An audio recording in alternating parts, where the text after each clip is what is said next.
Hello, everyone. Welcome to the Richest Men in Town podcast. I'm Mike Freeman, and along with my good friend and co-host Tyler Gould, we're excited to welcome you to our little podcast project. Tyler and I are just a couple of middle-aged husbands and dads driven to live our best lives. We want to be better every day, so here we'll be sitting down with great people. Not famous people, but great people that we admire, to learn their secret to living the rich life. Probably not the rich life you're thinking of. Our guests come in humbled and surprised at the invitation and hopefully leave feeling proud and grateful, realizing just how good they really have it. So pull up a chair, stay a while, and raise a glass with us as we toast our guests to the richest men in town. Mike Freeman, it is Thursday night, which is a work night for you and us on the richest men in town. Although I don't know that I'd call it work. You know, it's really it's a lot of fun being in here and hanging with our guests. And speaking of guests, we spent a couple hours tonight with our friend Will Barnett, who really did us a solid tonight. We had a couple scheduling conflicts with some other guests, and Will stepped in, and man, Kirk Gibson, right? You made reference to that, but this guy just jacked that thing out of the park tonight. One of the greatest pinch hit performances in the short history of Richest Men in Town podcast. Yeah. Yeah. So what's standing out to you tonight in our conversation with Will? So Will Barnett owns some things in our conversation, and he doesn't come here not owning some things and walk out owning some things. He comes in here and lets us know, let me tell you about the journey that I've been on to own some things. And that is rare. Yeah. Right. And I think what we see with Will is what we get with Will. Yeah. But Will ain't done. Right. So that in no way is like what you see is what you get. No, I'm working on some things. I'm intentionally living my life.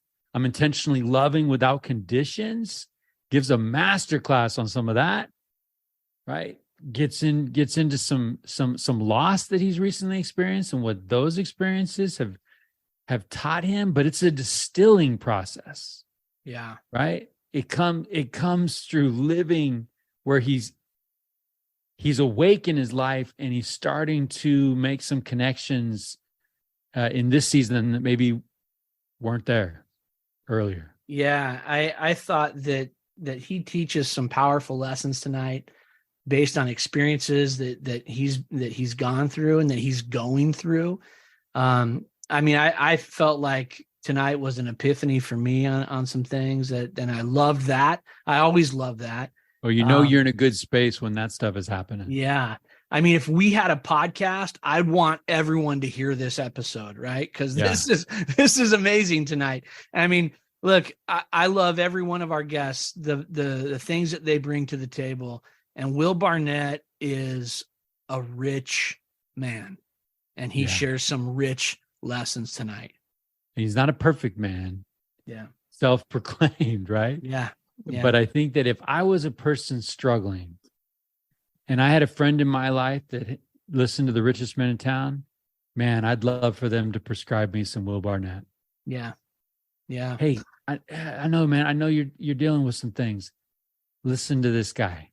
Yeah. This guy's familiar with dealing with some things, and it has refined him. Yeah, absolutely. And you know what? This project, this little project that we have of the Richest Men in Town is about finding those moments that we can all recognize where we need to make improvements and make some pivots. And Will Barnett just leads us to those spots tonight. And I really hope that when people are listening to Will tonight, they're listening with the intention of finding something that they can apply immediately to their lives. In the middle of the conversation, I was inspired with things I needed to do. Yeah. And well, that's awesome. Will models perspective changing. Yeah. Changing our minds. Right. And that just might change the world. Yeah. Right? Absolutely. It's good stuff, Mike Freeman. I appreciate the opportunity. It's a walk-off. The opportunity to have dinner with you the other night, and this comes up, and here we are with Will Barnett 2 days later. That's a crazy turn of events, but it's an instant classic. It's an instant classic. So listen, as we said, if you're looking for direction, for moments that you can absorb and apply directly to your life, then tonight is tailor-made for you. Enjoy your time with Will Barnett on this episode of The Richest Men in Town. So I'm rereading a book, Okay. Happiness Project by Gretchen Rubin, but I'm doing a little differently. Okay. She breaks this down, and every month she takes on a project to increase the happiness in her life. Okay. In May, her topic is play. Okay. I like it. I'm going to be intentional about doing those things that I used to do just for the fun of it. Okay. Interesting. Yeah. I love it. I'm in. I said, hey, Kelly, while I'm on The Richest Men in Town tonight, I want to give you a little homework. I don't think that went well. That didn't go over very well. Yeah. I'll see you in 4 hours and do some homework while I'm gone. Yeah, that's good. And the homework assignment was, I explained this premise. Hey, in May, let's attack with some intentionality and come up with those things that just bring us joy, and actually tap in. Gretchen Rubin's advice is to tap into your childhood, right? What were those things that you used to do? Even pick up a book that lit you up as a kid and reread it as an adult to kind of get the juices flowing, right? So it's a struggle, Tyler Gould. Give me something on your list. Let's go. It's a struggle. Like, I've had to actually struggle a little bit to do this list. Wow. Right? Golf brings me joy. Okay. I love it. Fishing brings me joy. Yeah. Going to the movie theater is like my top 5 favorite things to do on the planet. I love that too. I love that too. Yeah. That's it. Playing pickup ball in the park. Okay. Not so much. Maybe not. Right? Maybe. I thought you were going to go pickleball, and I was going to be like, yes. No. Oh, yeah. No. Okay. So, you start, I don't know where the fun went, but tapping into that idea of like, what brings you just joy? Jumping into cold water on a hot day brings me joy. Okay. Not jumping off a bridge. That used to bring me joy. Like jumping off the bridge. Jumper? Oh, yeah. That used to bring me some joy. Hold on. Are you just toothpicking? Are you flipping? Are you doing like stuff? You were a flipper. Yeah, like 17 and you're flipping. No, I'm a toothpicker. I'm a pencil guy, if I'm even doing it. But now I can't even do a flip on a trampoline, dude. I'm just too scared of the outcome. No, I like that's interesting, man, because I think that we talked about this. In fact, okay, I'm with you. Golf brings me joy, right? Sports bring me joy. Yeah. Playing sports of any kind brings me joy. Surfing brings me joy. Riding my skateboard brings me joy. And I actually took my skateboard and put it in the back of my work car. So when I'm at a place and I see it, I just want to do it. That's the intent. Let's do that. That's the intent. Now, okay. I've yet to execute, but you've made it possible. It's in the car. It's in the car. It's part of my world.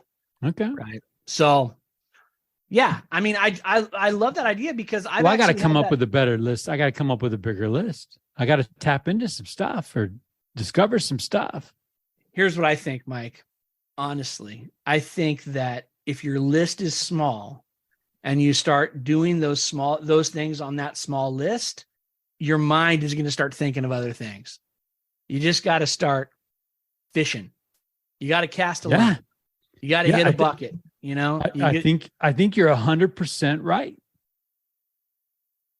And she brings this up, right? She brings this up in her book. She says this idea of like, it's not about what you think should bring you joy. Yeah. It's not about what other people say. Yeah. It is about being you, right? And she says, I think by knowing who we are as people and being ourselves, we can start making the world better. Tapping into who we are, maybe even by going to who we were as kids, right? Like Jesus's admonition to be like children. Maybe he's on to something. To quote Corbin Lowry, to quote the great Corbin Lowry, maybe that Jesus is on to something. I would say that, I mean, I think that I do think there's this notion that as we get older, that we have to sort of conform to a certain mold or whatever. I do, but I really believe that our personalities and the things that make us unique and who we are important to our ability to connect with people and our ability to find joy, right? I think if we stifle those things that bring us joy because we think we're too old for that, or that's not part of what I should be doing now, it drives me nuts, dude. Okay, look, you want to know what I'm 48 years old. What drives me nuts is when I'm hanging out with people and they go, oh yeah, I'm too old for that. Or, oh man, I just feel old. I'm like, do you? Because I don't feel old. Maybe that's bad because I feel like I'm 22, unfortunately. And so anyway, I'm all about it, man. Compile the list and start checking some stuff off. Throw that fishing rod in the back of your car, Mike Freeman. I think you're onto something. But first, I got to get a license. See, there you go. You just digressed into the old guy going, I got to get a license first. Just throw it in the car. You want me to fish illegally? Yes. Come on. You know how many skateboarding tickets I've had in my life? Come on, it's part of the joy. The risk adds to it, is what you're saying. Yeah, certainly. The backflip off of the bridge, right, was never a good idea, but it sure was fun, Yeah. Okay. So let's do it, man. Attack that list.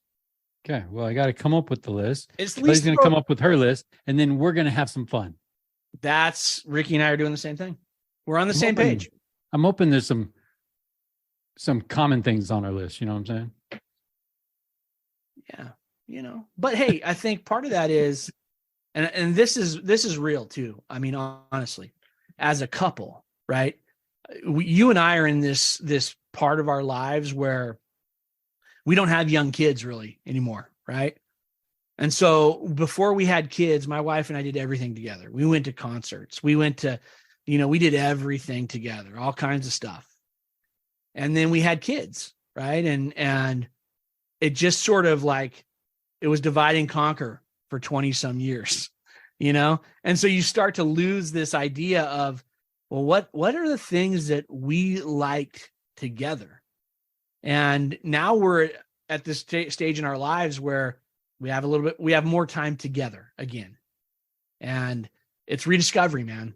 It's like pickleball's bringing you together. Yeah. Let's, what do we got? What do we do? What do we do that we like? Yeah. In fact, I had this conversation with Ricky the other night and I said, what do we do that we like together that doesn't include a restaurant? Go. Right. Cause look, we can eat. I don't even want to eat anymore. I'm 48. It's like, I'm over that. So let's figure something else out. Yeah. So I think that's a cool exercise, man. I like it. I like it a lot. Well, I think one of the funnest people I know just happens to be our guest tonight. Yeah. So we've got Will Barnett joining us on the Richest Man in Town. You know what is fun, Tyler? What's fun? Spending a couple hours every week on a podcast with your best buddy, talking to other good buddies about living a rich life. I agree. That needs to be added to the list. Who's got it better than us? Who's got it better than us? So I'm going to kick the door in and we're going to let Will Barnett in and we're going to hit him with that question. What do you think? You know Will. I know Will, and I think that we better be dropping some science on us, man. There he is. Will No Barnett, pressure, Will. Welcome to the richest men in town. Well, thank you very much, Tyler and Mike. Pleasure to be here. We're excited to have you here, man. We just spent about 10 minutes talking about some things that we have to fix in our lives. And Mike was like, look, Will's going to come in, going to straighten it up for us. And off we go. So, wow. Nothing like a little pressure there, fellas. Boy, yeah, right. I'm sitting here thinking to myself, you guys have really hit the bottom of the barrel. Matter of fact, you had to move the barrel over to get under the barrel. Scrape what's underneath that, and the study okay. right here. So Will Barnett is this his perfect example of wrong place, wrong time. Right? Yes. Will's joined my team at Shasta County Office of Education. We're driving one day. Actually, recently we're driving in a car. We got a couple hours, and I walk away from that couple hours better. And you know what that gets me thinking about, Tyler Gould? Yeah. Quite possibly, could Will Barnett stoop so low to join this quality podcast program and be a guest on the richest men in town? Well, look, yeah. And listen, Will, you had this 2-hour car ride with Mike Freeman, right? Oh, yeah. And you guys came down here to San Diego. I'm bummed that we didn't get to this group together in San Diego, but I had dinner with Mike while he was down here.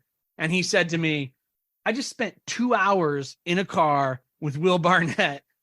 And we were both like, dude, he's got to come on the podcast. And the word trapped wasn't in that. It started out that way, but it ended up not, Well, then Tyler's breaking it down that our guest this week wasn't able to make it. Yeah. And I'm like, wait a minute, I'm connecting these dots. I'm a little slow on the dot connecting.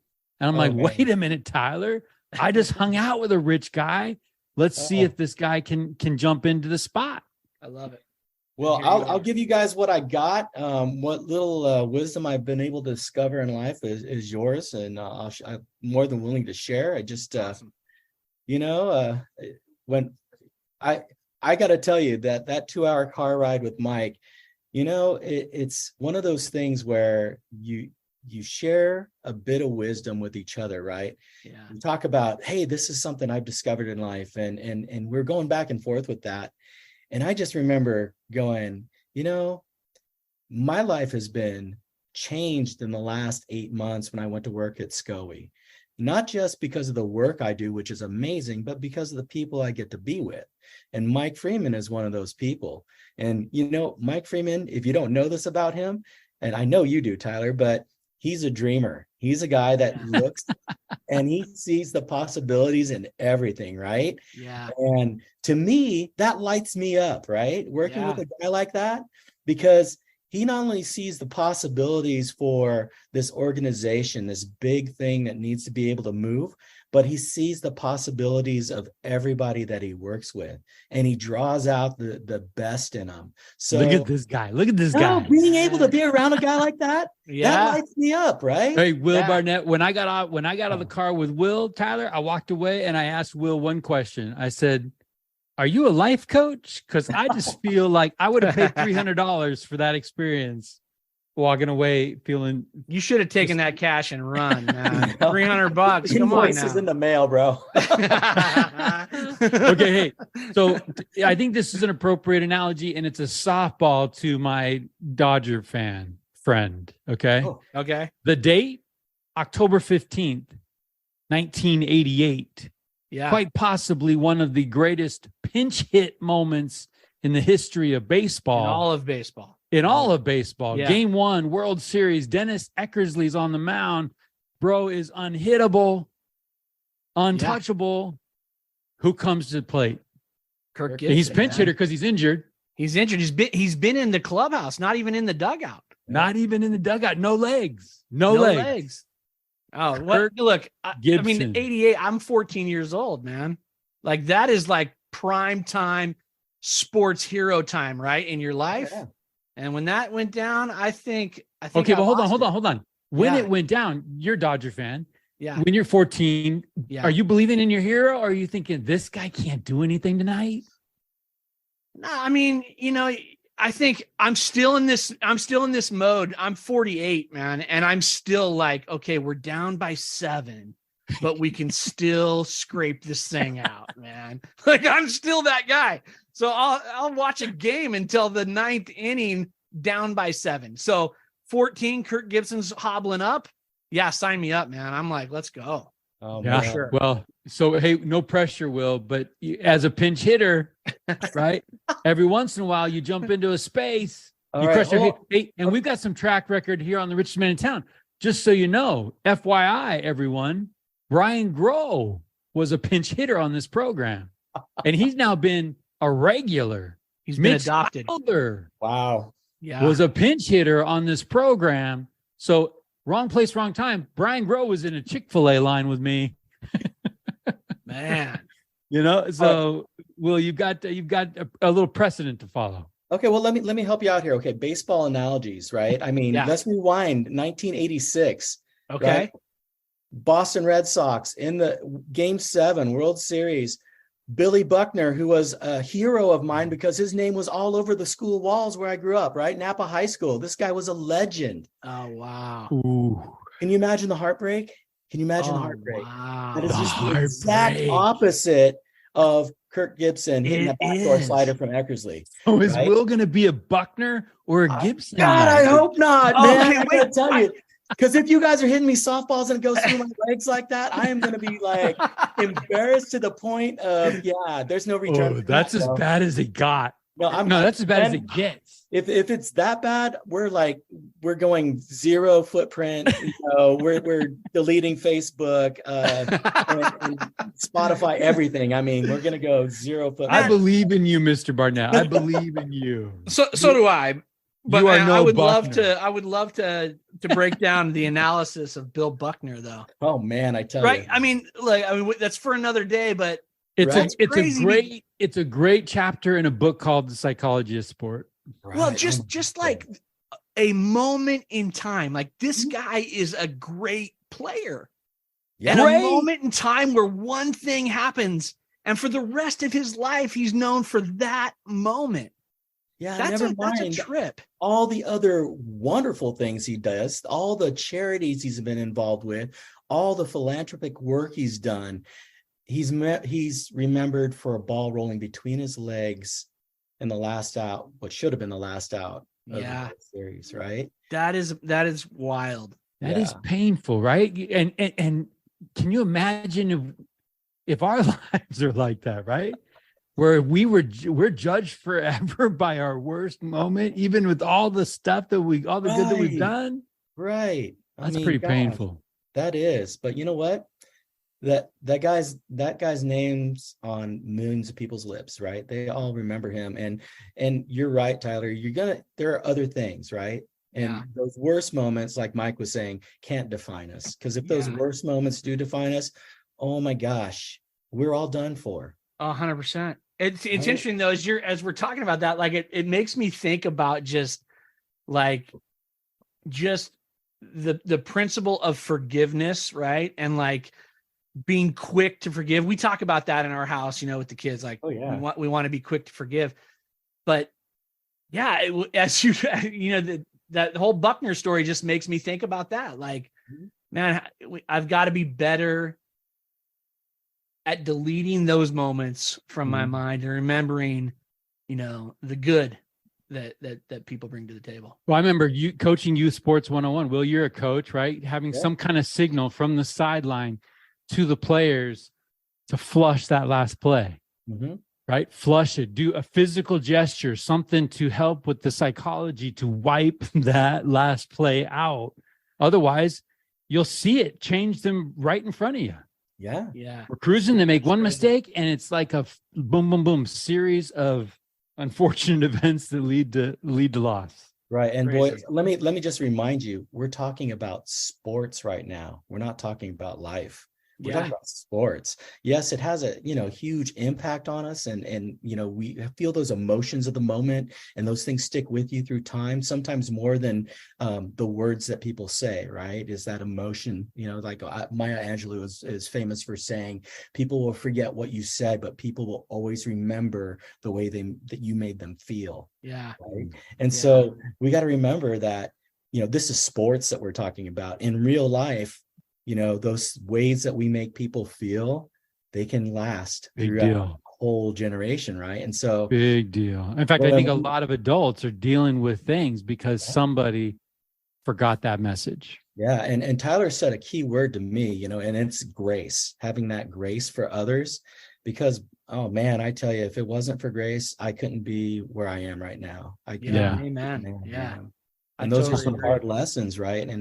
And boy, I'm just lucky to have good people in my life that can show me what grace really looks like operationally in my life. Yeah, 100%, man. I totally operational grace. Yeah. Because in theory, it's one thing. Yeah. But when you see it in practice and it's done with nothing but absolute love, holy cow, man, that is freeing. Yeah. That allows you to let go of some heavy baggage. Amen. Absolutely. That's such a big deal. And you're right. I love the idea of operationally, because, I think that modeled grace is how we learn to pass that, to push that forward. Right. Oh yeah. I mean, it's all those experiences, you think of all look, I could come up with a pretty sizable list of stupid things I've done in life. Right. And I think, thank goodness for people that were willing to go, okay, look, that's probably not Tyler. So we're gonna give him a pass on that. Yeah. So thank goodness. Yeah. But again, when people are going through and just carnage and train wrecks in their life and blowing up relationships, you wonder, maybe somebody didn't extend that to somebody. Yeah. Maybe it's like, who hurt you? Where does this come from where you've got to inflict that on other people, when just a little bit of grace at the right time can change everything? Yeah. Well, and I think that's the difficult part of grace, right? When you're in that relationship where maybe someone is tough to love, right? Well, is Jean Valjean in the candlestick? Right. And you've got to say to your, and I've said this to myself before, like, okay, this person is coming by this honestly. You know what I mean? And I'm not gonna hold this over their head, right? I'm not gonna lord over them with this thing. So we're gonna let it, we're gonna show some love here and some grace, and sometimes that doesn't work, right? It's the dog turns around and bites you anyway. But well, how many times have we been that person though? Absolutely. That grace, right? Yeah. Whether intentionally or not, we sometimes, say or do, or have that selfish moment, or, that say something without thinking about the impact that those words will have. And you wish that you could take it back, but you can't, and it's out there. And then you just hope someone can show me just a little bit of forgiveness, and know that worst moment doesn't define me. Yeah, absolutely. See what I'm saying? You'd pay for that, Tyler. You'd pay for that coaching right there. I'm telling you. Yeah. I'm just trying to ease into it, because I can't afford 2 hours of Will Barnett. You know what I mean?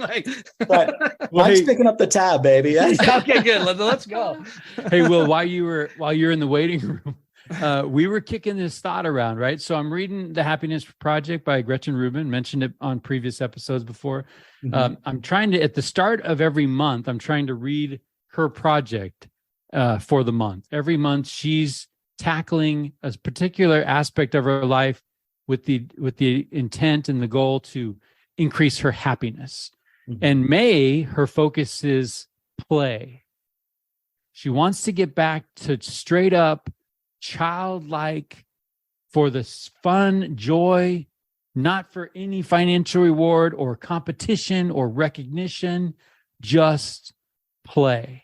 And that gets us into what did we do for fun? Is fun in our life now? Are we as adults struggling to find fun? Did we bury it somewhere? Did we kill it in this quest to grow up?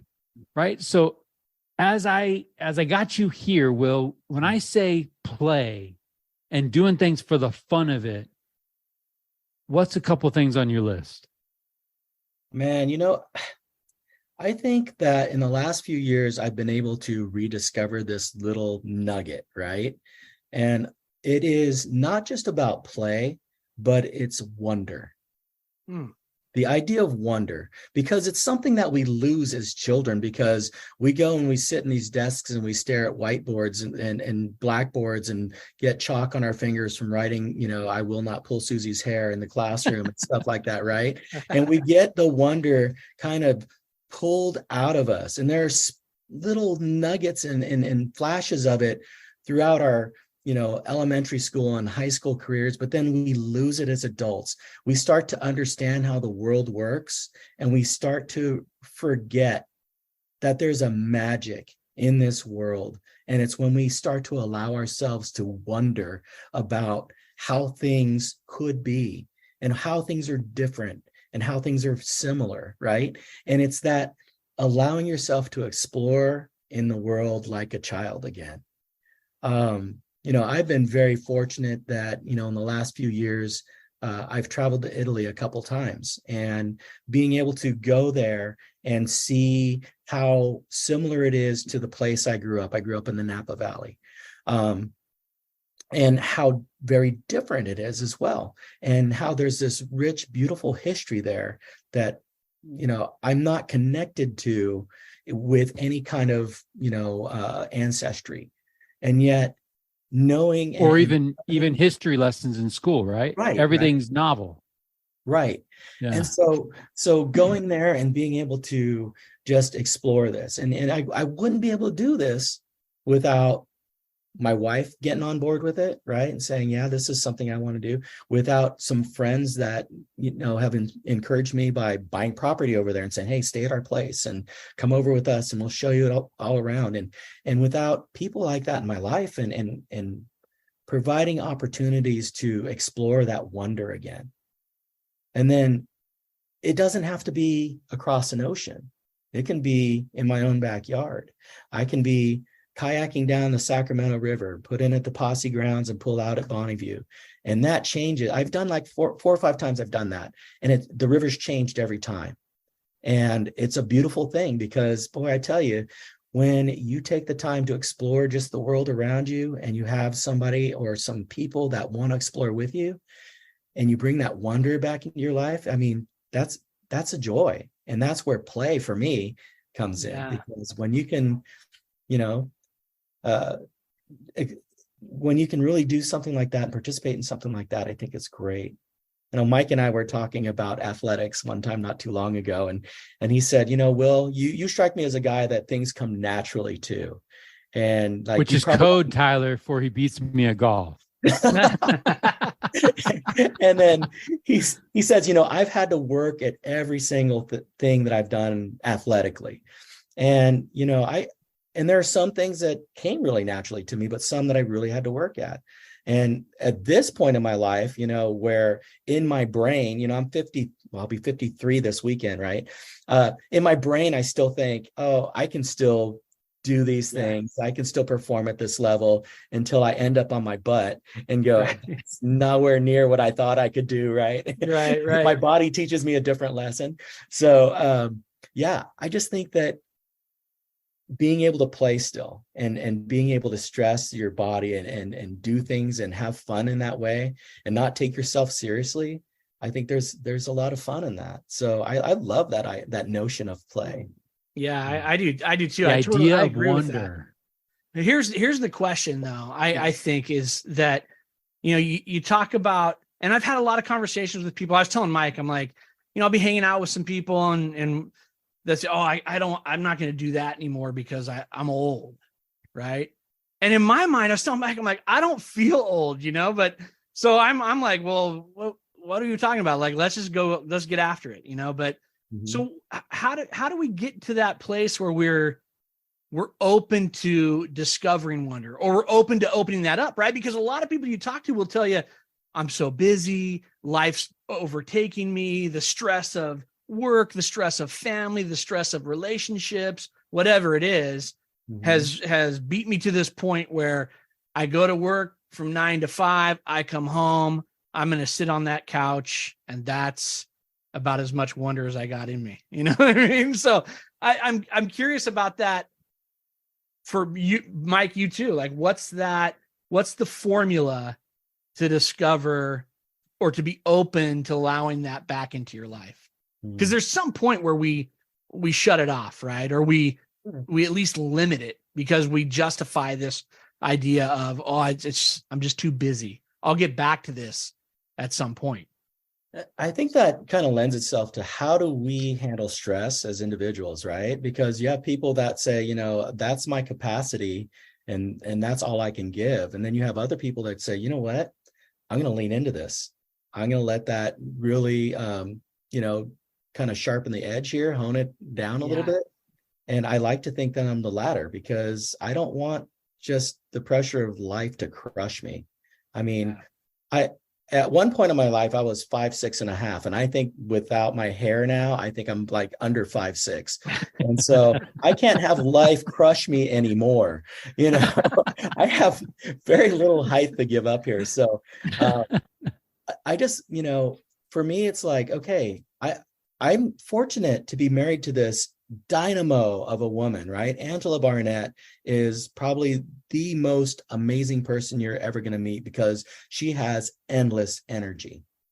And she inspires me. I mean, she turned 50 2 years ago, and her response to that was, I'm doing 50 hikes this year in my 50th year. And I'm like, you are a badass because I want to watch 50 Netflix shows and 50 scoops of ice cream. And I want to, and so she like gets me. I love that. 50 hikes. She totally gets me going, right? She gets me up and she's like, yeah, you're going to go on these hikes with me. We're going to take the dog. We're going to go all over the place.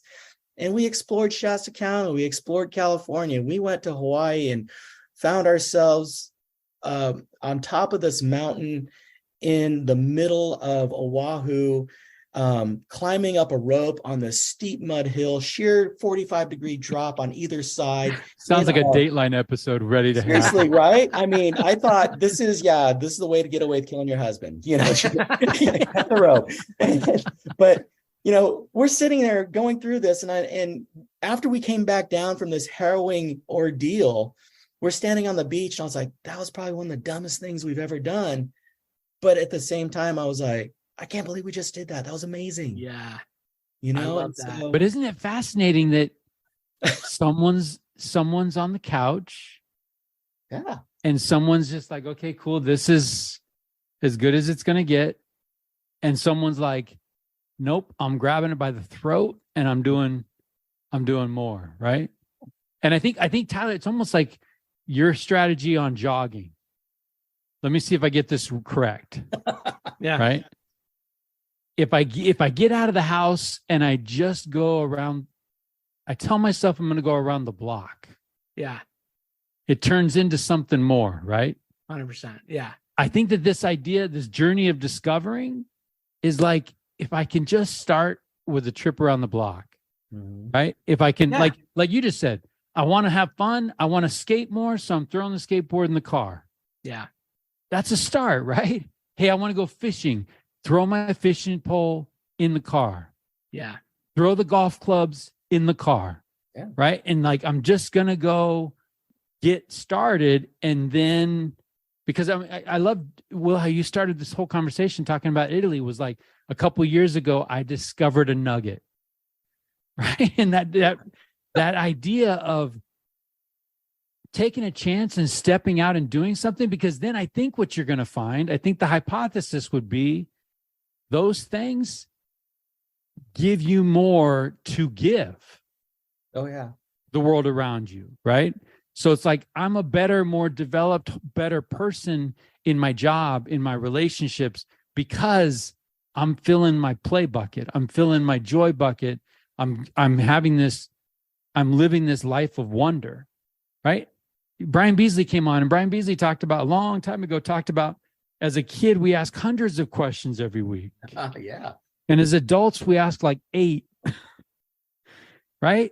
Something about the world around us is designed to drive those childlike tendencies into the ground, and we're suffering for it. You know, so that idea of wonder, pretty powerful. Well, you know, I think that we live in a time where there's a lot of joy that's hidden beneath the surface. I think that sometimes, you know, when people put their Instagram or their TikTok out there and it looks kind of shiny and fun, but it's not real. Okay. And so when we kind of peel back the layer, that outer shell of the orange, you know, there's something sweet underneath. And I think that a lot of times we have to allow ourselves to kind of peel back the surface and look underneath things and say, you know, what the reality of it is, you know, the inside of an orange doesn't look all that great. It doesn't look all shiny like the outside does, but boy, I tell you, it tastes sweeter. And that little bit of discovery and the ability to look deeper into something and see the true beauty of it, I think that might be a hidden gem for us too. And when you have that knowledge, when you've tasted it, you want to share it with someone else. You want them to be able to share in that joy, that sweetness, that richness. And I think that, you know, it's part of our responsibility as human beings to share that with each other. But I think of that same analogy of like digging a little deeper is every time somebody acts contrary to the nature of who I know that person to be, right? I think that there's an opportunity there to not judge, right? Replace judgment with curiosity. Right. And as we draw closer, you're going to find that something's not right. Mm-hmm. Right? You're going to find that they're dealing with something. And I think that it works both ways, right? Lifting up that orange peel, so to speak, to find out what is going on with that person. And you're probably going to find some sweet opportunities to at least deepen relationships, right? Understand where people are coming from. And that's one thing lots of things I appreciate about you, Will, but I appreciate your authenticity. Right. And I think it's interesting that this conversation started with grace, because I think you're a very gracious person. I think that people appreciate that about you. And when you're hanging out with Will, what you see is what you get, right? That's the truth. There is no front, man. Like it or not, there is no front. And you know what? Hold up. And I'm not saying I am who I am and I can't change. That's not what we're talking. This is me. Yeah. And it's taken me a long time to be able to get there, honestly. You know, it's only been really honestly recently that I've allowed myself to be my true self, even in front of my wife, who I've been married to for 27 years. You know, there is a part of me that was terrified if she knew who I truly was at my core, that she would leave me. And it's not like it's all that bad. It's just that, you know, I just did not believe that I was worthy of her love and everything that she could give to me, and that she has given to me without reservation, you know. And so there's this part of me that is always fronted, you know, and always kind of hid behind something. And finally, you know, just after years of this, I finally went, you know, I can't do this anymore. I can't hide behind this facade. And the change wasn't really big. It was just unreserved honesty in all things. And where does that fear come from? Like that fear that if people knew who I was, because I think that I appreciate, I mean, that's a vulnerable statement for one. Yeah. But I think all three of us can personally relate to that. Yeah. Sure. Where does that fear come from? Because it's not justified. You have no evidence that she's going to stop loving you, but somehow there's a personal script that, oh, if they knew who I was, no one would love me because I wouldn't be worthy of love or whatever, right? Yeah. Well, you know, I think a lot of it came from just when I was younger, man. I did not like myself. I thought that I knew I was capable of more than I was doing, but I was lazy. I was not sober. And digging myself out of that and looking back and saw a lot of lost time, a lot of lost years. And I let that define me for a long time.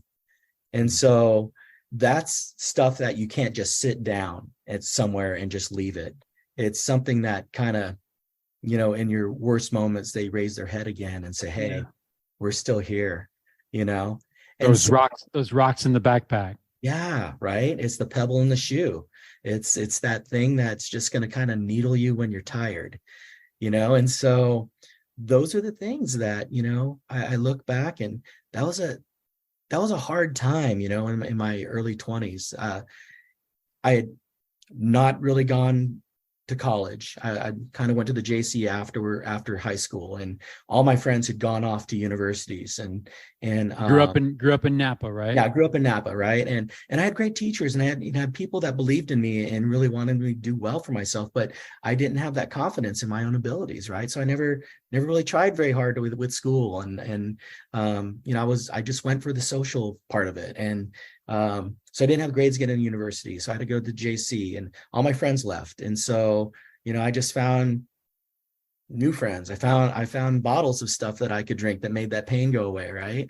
And then I was like, they're all busy with their lives, and I just got to go. And so I left town. I moved to Texas for a while, and it wasn't until I started.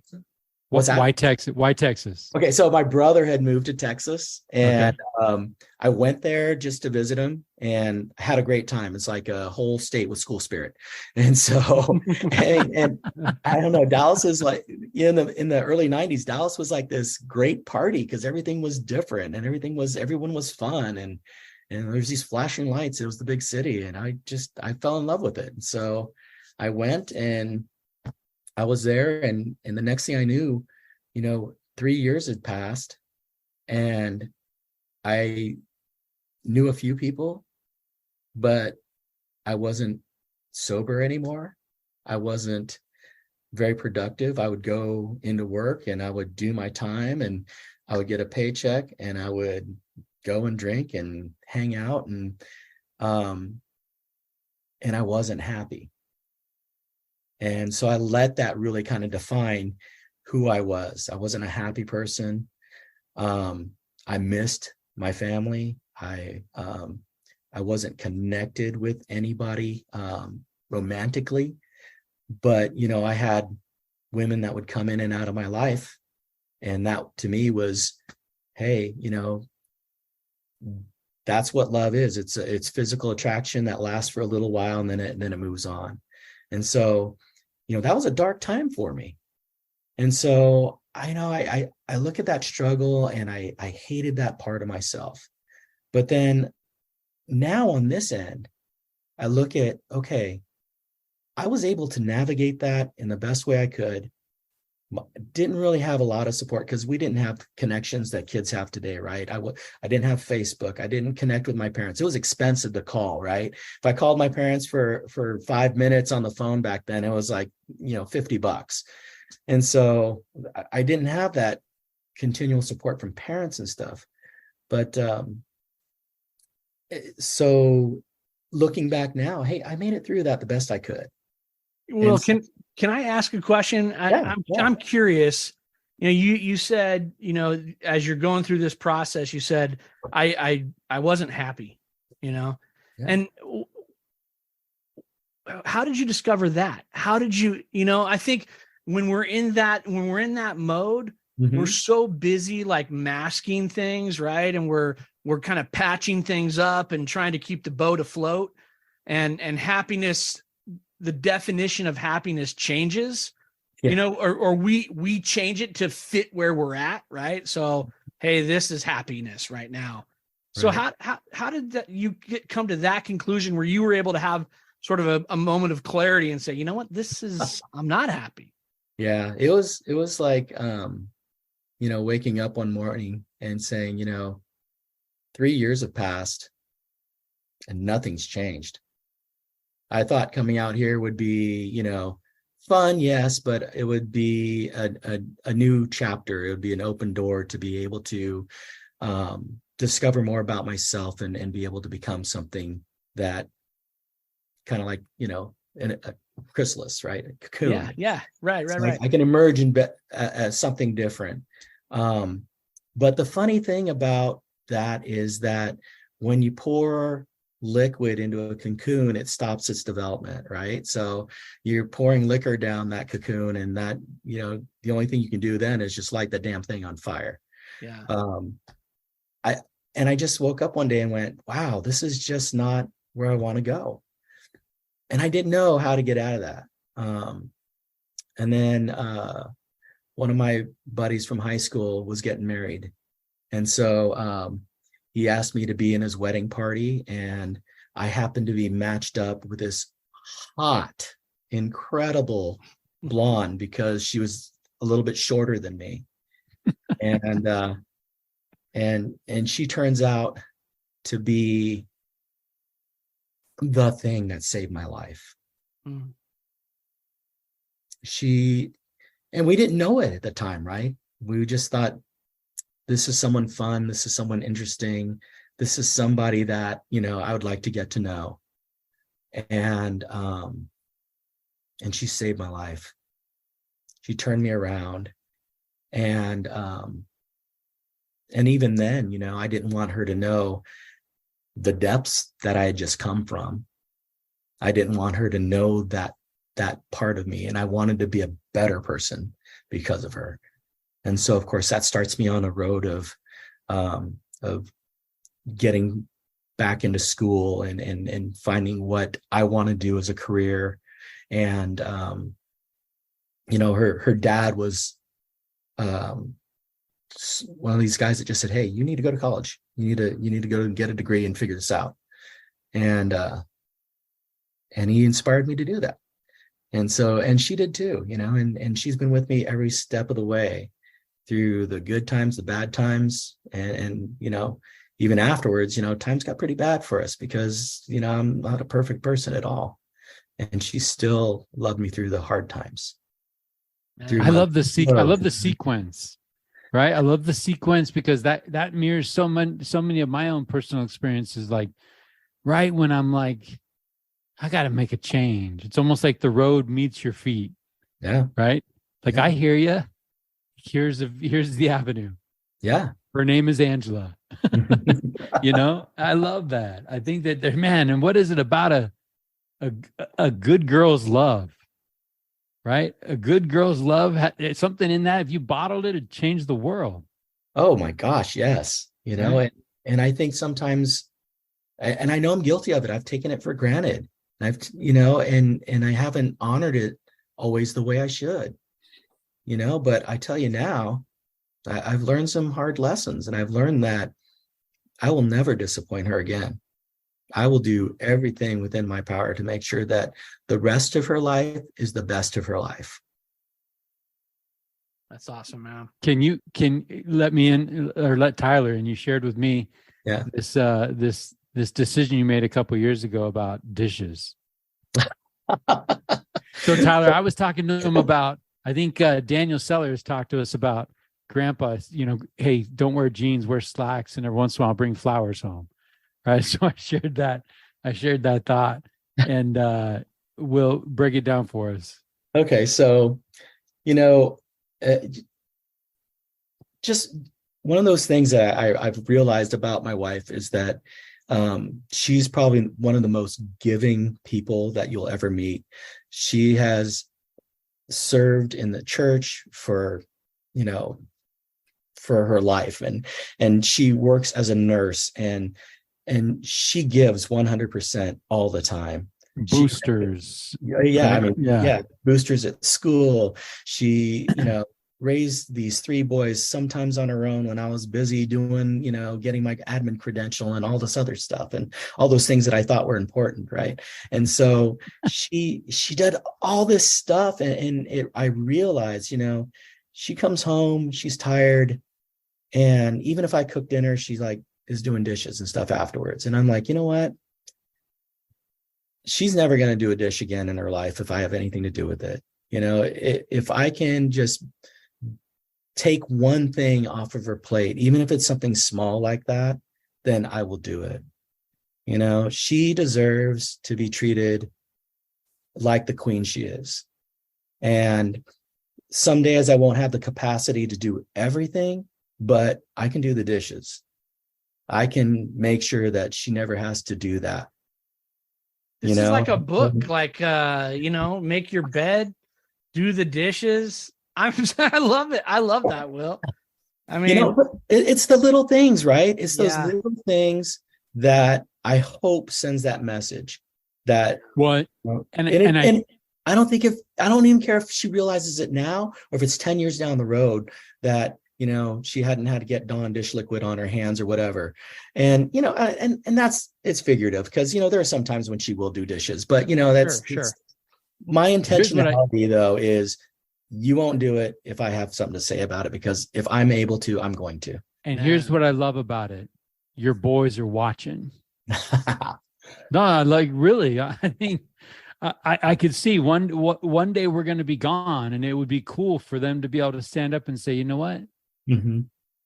My dad always did the dishes. It's a little thing, but it's not, right? Because it speaks volumes about, look, your mom's the queen. She works hard. Let's cherish her. Let's honor her. Let's make sure we do this thing for her. Very cool. Yeah. And I do think my boys have that insight. I think they understand, because I've told them, I have 3 boys. They're all 2.5 years apart, and you can tell. Throw some names out. So my oldest is Jake. He's 24 years old, graduated from the University of California at Riverside. Nicholas, my middle boy, is 21, and he's living out in Orem, Utah, and he works in sales, and so he's going to go out here this summer to Baltimore and do some sales. Nice. And then my youngest, Lucas, is 19, graduated from high school last year, and has thrown himself in the workforce this year. Decided he'd want to take some time off school. He's been working at Subway sandwiches here in town on Eureka Way, which poses some really interesting challenges with homeless people sleeping in the doorway, and just working for minimum wage. Has a way of inspiring you to move on in life and find something different, right? Yeah. But it doesn't matter if I told him that. He's got to figure it out for himself. And he's had the last year to figure it out for himself, and he's ready now to move on. So, but I can't vouch for his abilities as a sandwich artist. I've had a sandwich, very killer. Yeah, but my boys were little, I always wanted them to understand and value and treasure their mother. And so I remember once I had them line up next to each other, and I said, look, boys, look to your left, look to your right. You can see that we have this recipe down, and I can make more of you, but I can't make more of your mom. So you make sure that you take care of her and that she never has to, Yeah. So. Okay. Well, let's talk. Take me back to Napa. Okay. Yeah. Let's talk growing up a little bit. Talk to me about your mom and dad. All right. Well, my parents were very hardworking, blue-collar people. My mother just passed away a couple years ago, and we had not always had a very good relationship. It's some things I learned about myself that really has tempered my outlook on life. But that's the now, right? But let's talk about when I was a kid. My dad is of Portuguese descent, but was raised in Hawaii. His father was actually LDS, and married my grandmother, who was Roman Catholic, and they had been married for a few years before she realized that he was LDS. And was still paying dues to the church, is how she put it. Find out now it's tithing, right? But, so my dad grew up in Hawaii, a generational household, and his only way out was to join the military. So he did a couple different stints in the military. He ends up getting divorced from his first wife, and he's doing 6 tours in Vietnam. He's a Green Beret, and so he's out with a B team teaching people, the natives how to fight, basically. Mm-hmm. And so when he's on leave, he's in Okinawa, and he meets this girl that's by his car, and he's teasing her and saying in English, "You go ahead and wash my car." And he goes drinking with his buddies, and he comes back out a few hours later, and she's sitting on the car waiting for him. And so my mother, who grew up in Japan, was raised by her mom passed away when she was a child. So my mom lived with an auntie in Tokyo, and worked in their restaurant, but she didn't want to work in a restaurant. So she decided that she wanted to join this dance troupe. And so she was one of 3 ladies that would dance with this guy. And so they would go traveling around. And so they went to Okinawa, and they were, dancing. And she happened to run into this American who told her to wash her car, but she didn't understand what she said. So she waited there for him. Oh, wow. And that becomes the beginning of their story together. Wow.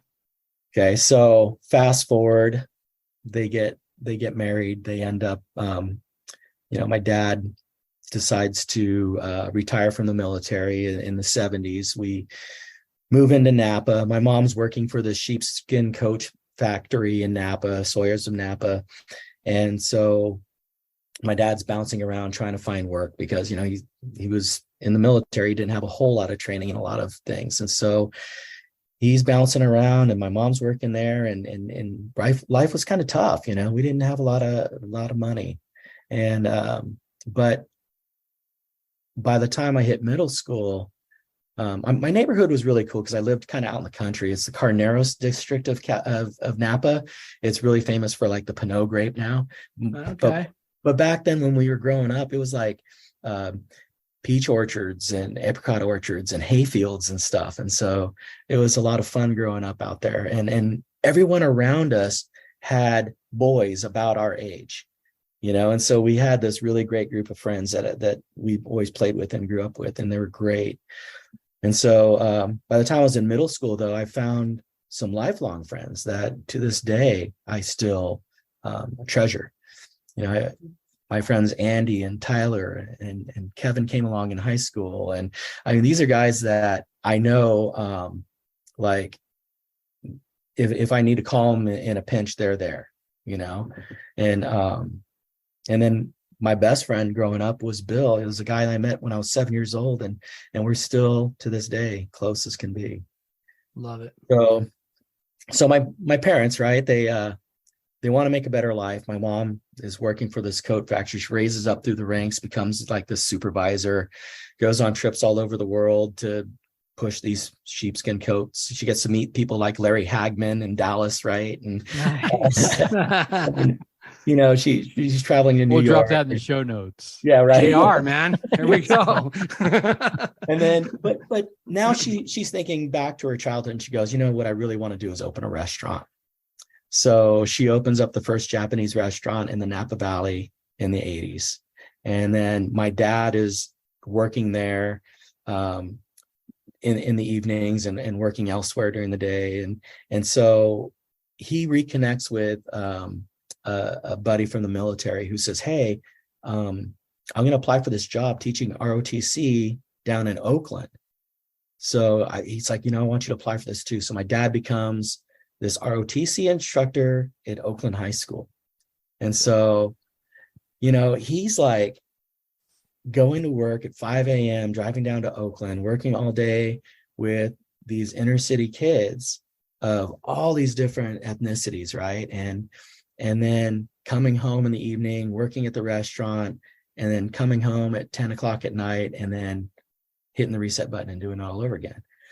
But he's not just teaching ROTC. He's like taking these guys and he's giving them life experiences, right? He's getting them into parades, getting them into shooting competitions. He's inviting my brother and I down to the school with him, and we're learning how to rappel off the top of the building and stuff at the high school. And I mean, it's was cool because my dad really took this experience of being in the military and embraced these kids who really didn't have a whole lot. And it made me realize, even though money was tight for us, my parents were willing to do some things for others too, and help them enrich their lives and make things better for them.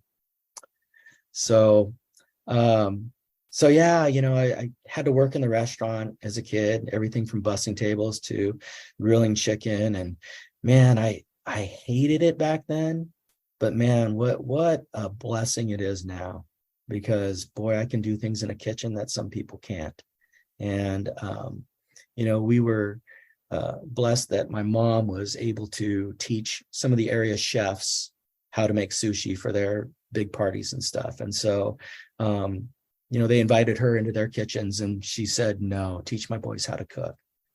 So we got to go into some really great kitchens and learn how to cook some really amazing food. And so, that was really a great experience. That's really helping me now. I feel like I can cook anything. So wow. That reminds me of a comment that I heard today. I was in a panel listening and they were talking about this idea, this worldview of a balanced life. Mm-hmm. And when you're looking at it from a balanced perspective, it would only make sense that if you are living a truly blessed life, a rich life, that the scales would be balanced on the other end of that blessing scale would be challenge. Sure. And that the two would balance each other. And then the person made this note talking about how she grew up doing hard things and she raised her kids trying to shelter them from the hard things that she experienced, not acknowledging at the time that the hard things were the source of a lot of her blessings. And that in raising her kids the way that she did, she might have unintentionally robbed them of blessings. And to hear you talk about working in the family restaurant in the kitchen, and you just said the word blessings, right? Like these hard things are now at your stage looking back, those things are blessings that you consider dear. And I think, man, as a parent, have I done that? Have I sheltered my kid from hard things that maybe I experienced growing up, not necessarily understanding that that's the secret sauce to getting some of those blessings and living that balanced life? Kind of cool thought. Well, I'll take you a little further on that same thought. Angela and I about 6 months ago had this discussion because, just in that same vein of I don't want her to have to do the dishes, right? I also don't want her to be sad. I want her to be happy. I want her to enjoy the life that we've created together and the things that I can provide as a husband. And so, so she was going through this period where she was a little bit sad because she's worried about the kids and she's worried about, just stuff in life. And I'm trying to, get her, let it go. You don't need to dwell on this stuff. And she finally had to stop me and said, Will, you got to let me feel this stuff. Mm-hmm. You got to let me wrestle with it. You got to let me experience it. Otherwise, how am I going to enjoy the joy when it comes? And that just like blew my mind. I was like, yeah, you're right. Because I don't want you to have to feel that uncomfortableness, that sadness. And just like we don't want that for our kids, right? But if we don't let them go through that, how are they going to develop? How are they going to get those calluses that you sometimes need in life, right? Because sometimes you can grab a hot pan with a pot holder, but sometimes after you've done this a lot, you can grab it with your bare hand, right? Because you got those calluses. And sometimes you do need calluses in life. But the trick is to also foster that tender skin underneath, right? Yeah. The callus, so that you can still have that feeling and understand that there's more to it than just being hard on the outside. I love that tone. Like, Will, don't rob me of this, because on the other side of this is going to be amazing, right? Yeah. And I had never looked at the other side, right? I looked at the now. I looked at right now she's unhappy, and I can't have that because that's me failing as a husband. Yeah. Instead of that's her progressing as a person. That's her growing. Well, and you tapped into that when you talked about Lucas working at at Subway, right? I mean, because I think it's interesting that like when our kids are young, Mhm. it's protect, right? I don't want them to experience or feel the things that I felt when I was in their shoes that may have been really difficult for me to bear. Mhm. But as my kids got older, I feel like for me, I wanted to kind of open it up a little bit. Like, like, yeah, you're going to do this thing. The motto in our house is, and Mike hears me say this all the time, but I'm like, you can do anything for 6 months. You can do anything for a month, right? Yep. It may suck right now, but you could do this, And so as they've gotten older, it's like, I kind of feel like that Jordan Peterson quote, our job in life is to find the heaviest thing that we can bear and bear it. Right. And so as my kids have gotten older, I've tried to open the gates a little bit and let them feel some of that discomfort and even talk about some of the discomfort that I felt at their age that was different than what they felt. You know what I mean? Yeah. And that's one of the things, it's one of my greatest fears, but it's also one of my greatest sources of pride right now in my boys, because they're at that really challenging time of life where I was in my darkest place, right? Yeah. Where I struggled. I struggled with sobriety, with with knowing who I was. And I'm watching my boys now because they're in this same zone, right? That same age. But the difference is they kind of know who they are. Yeah. And to me, I'm so proud of that. And I'm so excited that, they're going through some challenging things, but man, I know that just down the road that the payoff is coming and that they're going to have these amazing, rich experiences in their lives. And, I don't really know that, but I trust it. 100%. I have faith in it. Yeah. I think that if life can be kind to a dirtbag like me, that good kids like my kids will catch a good break. Yeah. They're going to be blessed because they're good people. Yeah. And, I look at myself and I use that as a measuring stick and I go, man, my kids are light years ahead of where I am. 100%. Yeah. Yeah. And well, it's kind of like Tyler. It's like our last guest, Chris Lee, talked about the generation, the current generation's responsibility is to break the chains of the generation before, right? And I think that's powerful. Like, Dad, I want to be just like you. No, son, I don't need you to be just like me. I need you to be better than me. And Mike, I love that idea of that balance with the counterweight. I think that too many times we want to define life has to either be it's great or it's terrible, right? There's none of this, like we hold both of those things at the same time, like I can go to work and have the freaking worst day ever, but man, I'm so blessed, right? Like life is, that was terrible, but it's good. And that's one of the things like I want my kids to recognize is that, hey, I'm going to go through some really crappy things, but here's what I've taken away from spending 18 years in my parents' house, right? Is that one, you can't avoid the crap no matter how hard you try, Two, there's good to be found in the middle of the crap, right? Mm-hmm. And three, I can walk through this minefield and take some debris and still be okay, and maybe even not just be okay, but maybe even be better for it. Right. Because I think, you talk about your experience in Dallas and making that move, which, to get a change of scenery and maybe didn't work out exactly how you had hoped when you first got there, but then that path led you right where you are now.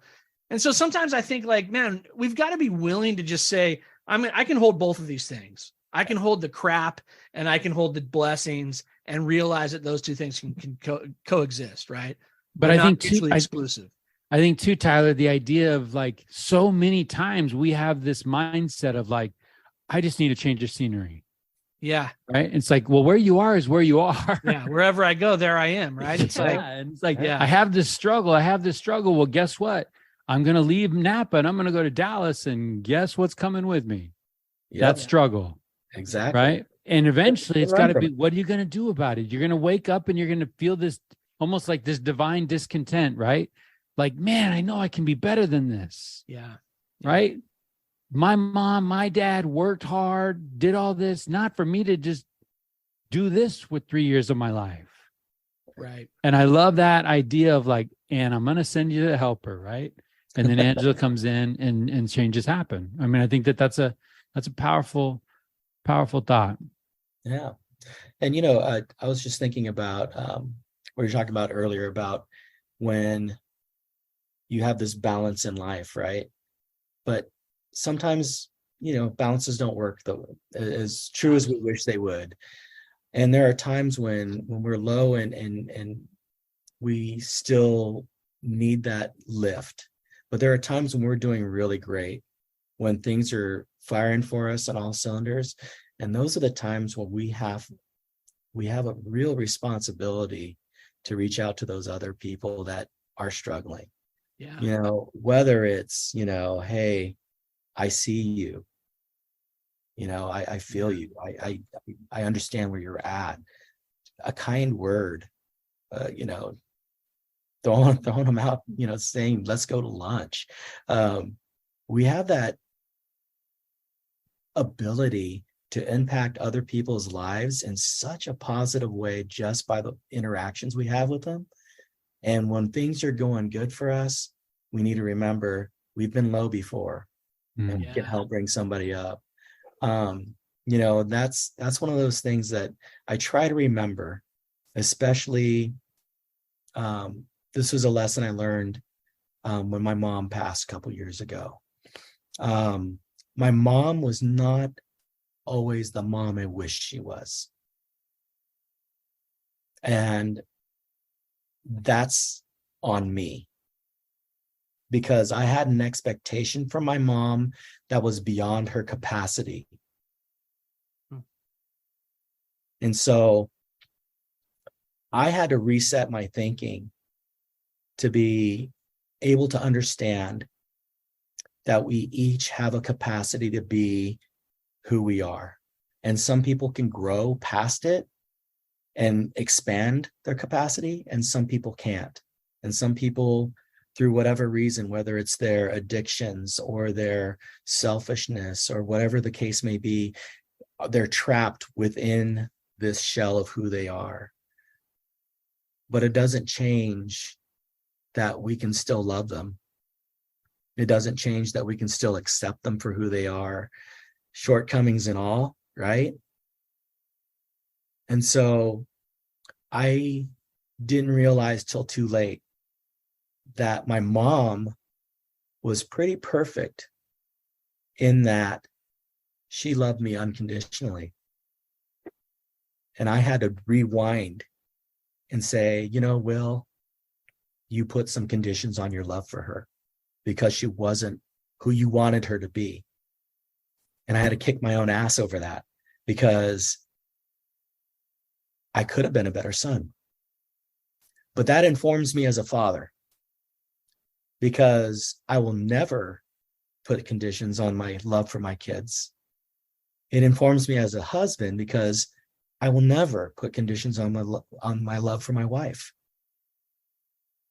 And learning that lesson, even though it's just a couple of years ago, it's enough to change how I approach relationships with people. If I'm going to spend time with you, I'm going to give you my best. I'm going to give you my authentic self. And what you, like Mike said, what you see with Will Barnett is what you get. I'm not perfect. I make mistakes, but I can own those mistakes, and I can approach my relationship with anybody with, you're not who I want you to be, you are who you are, and I can love you for who you are. And that to me is such a freeing thing. So and that's I mean, that's I love that. Let me just say, hold on, Tyler, like, yeah. we're in our stuff, right? We are sitting in our stuff. And I'm just curious, where does that lesson come from? Because when I'm in my stuff, it's my stuff. My script is running, right? I've got a script about my mom. I've got a script, like, where does that insight, that strike of insight come, Will? Like, that lesson is powerful. And I'm just wondering if one day you're out for a walk, walking the dog, and that comes, or is it you and Angela having a conversation? Is it you and your mom having a conversation? Like, that is powerful, unforgettable.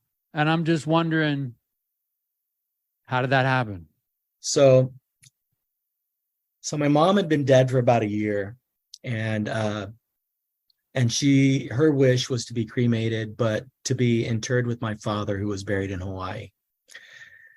So last year, at Christmas time, we waited till the boys were all available.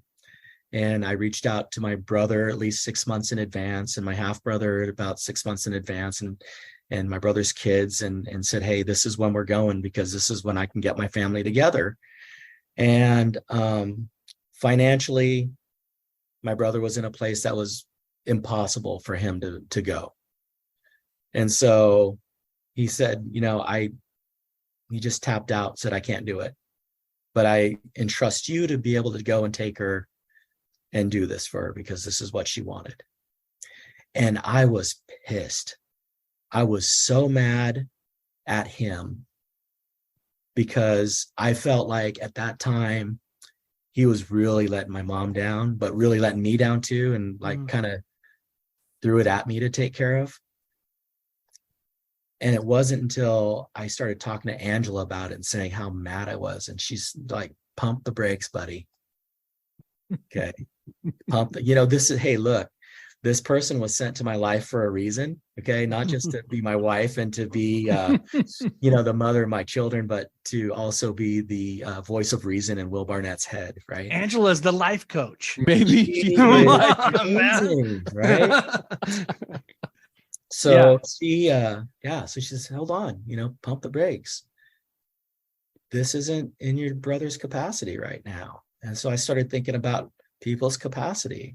And then I started connecting it with, holy cow, my mom had these shortcomings, and it's not about who I wish she was. It's about me accepting her for who she was and loving her anyway. Man, that's a pretty crappy son. But man, I can learn from that, and I can be a better father. I can be a better brother. I could be a better husband. So Angela Barnett hits another homer, right? But you know what, Will, I love that thought, because I think that we've all had relationships where they're tough, right? And my personal belief for myself, right, is like, capacity is limitless, right? Like, I can push beyond, and I can, and I like that for me personally, that challenge of, hey, let's see what more we can do. But what you just said really shed some light on some things for me, because I do think that, and that goes back to that initial conversation about grace, right? I mean, so many times, like, I judge people through the lens or the road that I'm traveling, right? Yeah. Like, I'm taking this road. Their interaction with me. Yeah. Why aren't you able to be here on this road with me? Mm-hmm. And I've had that thought. And so I love what you just shared, because maybe I need to extend some more grace to some people and say, hey, I get it. This is where you're at. And I've got to love you where you're at, and not wait for you to get up here and maybe surpass me or be shoulder to shoulder with me. Yeah. That's great. I think that sometimes we talk about the power of the hinge moments, but I was trying to convey this to somebody the other day. Sometimes life throws you intel that contradicts everything you thought about the world or the relationship, right? And it's almost like those boomerang things where, Will's talking about I'm the son and my mom was this, and by golly, there was some disconnect. And then all of a sudden, through this experience with her passing, he stumbles on this truth of like, oh snap, it was me. Because here's the thing, Mike, I think about like instead of like, it's you, why aren't you, why can't you? And all of a sudden no circumstances have changed. The situation is no different. It's a true George Bailey moment, right? Your perspective all of a sudden flips and it's me. Well, here's the interesting thing. Like, you hear someone, Gus Koenig said in one of our podcasts, when someone says I am who I am, or I am what I am, that offends me. And I agree with that, right? Like, I don't like that idea of I'm going to settle for whatever this is what you're going to get. But what I love about what you said, Will, is that, and I think I've always thought like, well, shoot, why are you settling for that? Like, right. Why aren't you pushing yourself to do something different? And what I've missed is that they probably are pushing themselves to do something different. It's just not, I'm not seeing it like I want to. Go ahead. So this is another thing I talked to Mike about when it came to my mother and her passing. Another one of those big freaking Acme anvil things over the head, right? right. Wile E. Coyote moment is, I always had this perspective of who I thought my mother was. She was my mom. She was somebody I could talk to at times. She was somebody that had addictions to gambling. She was somebody that was lost after my father died. She was all these things, right? But those were all through my lens. Yeah. That was my lens. That was my version of my mother. Yeah. What I started to realize as people started to respond with my mom's passing was that she was something very different to them. She was this person that was very giving, someone that was a constant friend, someone that could be a compassionate companion to people, somebody that, had this rich life before I was even a gleam in my dad's eye, that had all these hopes and dreams and ambitions, just like I do. And they might have been something totally different, but she had them.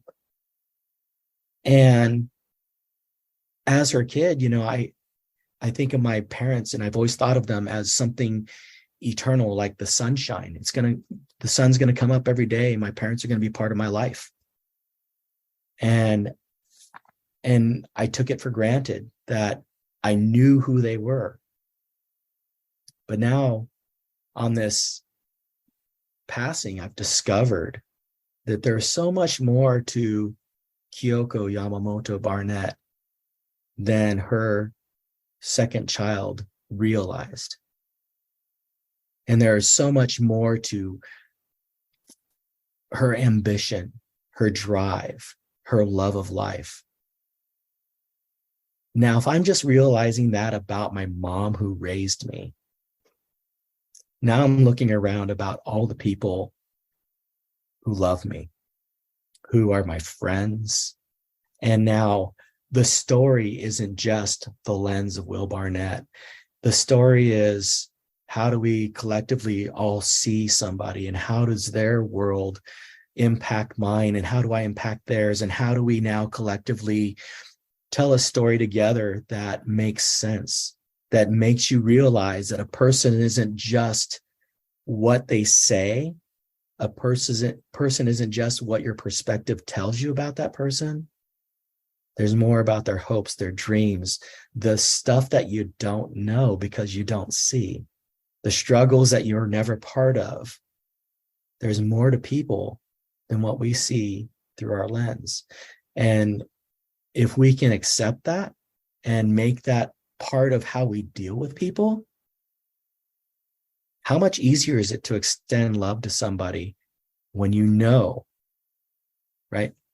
Extend that grace that we were talking about earlier to somebody when you know that they've traveled a shit show of life, that they aren't just doing that because they're selfish. They're doing that because of all those pressure points in life have gotten them to where they're at right now. And sometimes all they need is someone to say, I see you. I love you. I care about you. And I forgive you for the things that I perceived as wrongs toward me, because they weren't. They weren't intended to slight me. They weren't intended to hurt me. If we can get to that point where grace drives us to where we can be kind and extend love to other people, I think we're going to be on the right track for things. I think that's a recipe for making the world a better place, right? That idea. I mean, to Gus's point, that offends me, but I don't change the love I have for that person. Well, and I think with what I would add to that is, or through this conversation, I think my thought is, I don't think that person that I'm judging, saying they're just are who they are and they're not going to make the effort to change, that's not their reality, right? Their reality is they're trying, and maybe that effort doesn't meet my standard of what I think an effort should be, but it's an effort, and that should be applauded, right? And I've discounted that many times in life. And I think we've talked about, these stages of, I'm all prayed out. Right. Or, man, I'm tired of striving. In our conversation, Will, on the drive, I shared a moment where so many times I've made promises. I've made promises to people. I've made promises to Kelly Freeman. I've made promises to God. I've made promises to be in places and to try and to do. And sometimes, by golly, I'm tired. And sometimes it's Grace Freeman and Abe Freeman that keeps you trying. Mm-hmm. Right? Sometimes it's those promises that you've made to be there for them, to show them the way. Sometimes it's like when all of a sudden you look at you and it's like, man, why are we trying so hard? You look around, no one else is trying. Why are we trying so hard? That's a dangerous game. Yeah, it is. Right? When we turn to self, all hell can break loose and we can struggle. When it's almost like what Chris Lee was saying, right? When we're busy creating, when we're taking an active role in creating relationships, creating love, creating our dreams, ambitions, whatever, as we're doing those things, that's when the selfishness goes away. That's when the anxieties and the depressions kind of ease, says a former Spanish teacher, right? I'm not saying I'm a therapist. I'm going to say that people, we're dealing with things, but always looking out, always thinking about other people and how we can give and how we can try to understand where they're coming from. I think, Will, you nailed that. That might be a Kirk Gibson home run, Tyler. That might be it. Yeah, I was going to say that's like a mic drop, dude. Let's just cue the music. Let's all go home. No. I think that there's something magical in the space when we start honoring people, right? So Will, where you're at today, with the lessons that your parents have taught you, how do you honor mom and dad? I think that my parents used their talents to bless the lives of other people. They didn't call it that. They didn't call it service. They called it friendship. To me, every time I can do something in order to help someone, whether it's a conversation or, writing a letter of recommendation, helping them to better their life in some way. Anything I can do like that, I think, speaks to that friendship that my parents always extended to people. And so I try to honor them by doing that. With my mom, food was a way of saying, hey, I love you. I care about you. And so I love to share food with people. I love to cook for people. And to me, there's no better way to show love than to fill someone up, right? And so those are the things that I think of when I think of my parents and how to honor them. They weren't highly educated people. I mean, I'm the first person in my family to have an advanced degree. And so I look at my job and the ability I have to reach other people and to serve as a great testament to how my parents raised me to look for other people to help and to befriend. And it's those recent lessons in life that have really tempered my expectation of others, that it doesn't matter how they respond, whether it's positive or negative. What matters is how I decide to serve and how I give that gift, and the love that I extend, whether it's returned or not, doesn't matter. What matters is that internally I know that I serve with love and in my heart, and that's a huge thing. To me, it's also a testament of Jesus Christ. I love Jesus Christ. He is an amazing example of forgiveness, an amazing example of what true grace is, because he'll make up the difference, right? Yeah. He doesn't say, I'm going to do this for you if. He said, I'm doing this because I love you, not if you're going to do something for me. So that unconditional love, I want to model. I want to be able to do that. Not so that I don't think I'm Jesus Christ. Don't get me wrong. I'm a far, far cry from that. But that is one aspect of the Savior that I can emulate. And so I will. And when you do, they'll feel that. Yeah. And they'll know. I know Will, but that's there's more to that than Will. There's more to what he just did than just Will Barnett doing something nice. Right? Right? And you know what I love about this conversation, though? It's this idea that there's discovery to be made at every mile marker of life, right? I love that idea that, like, sometimes you get to this point and you're like, I've got some stuff figured out, right? I've got this thing figured out. Maybe not stuff plural. No, like I got this one thing figured out. Yeah, and even that, it's questionable. But but I love having a conversation where we can shed some light on some new things. And I love you sharing with us this discovery after your mom passes away, and kind of Angela's role in that, and how that shapes how you look at other people. And to me, like that whole idea of I am what I am, right?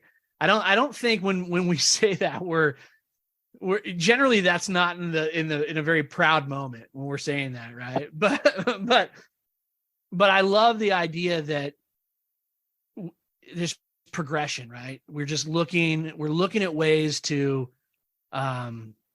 just be a little bit better. And I love the idea of just looking at people differently and extending a little more grace and recognizing the effort that's being put in. I mean, that's a powerful thing, man. But I mean, isn't this amazing? 100 episodes in, I mean, this is still what we were about. We're about getting people together to help us figure stuff out. And I feel like hanging out with Will's like, wow. This is what I love about it, because Will's getting nothing out of this, right? Because Will is just like dropping science on us, and Mike and I are like taking serious notes, like, all right, here's the crap I have to do to get better. So yeah. That's why the meter's running, man. That's why the meter's running.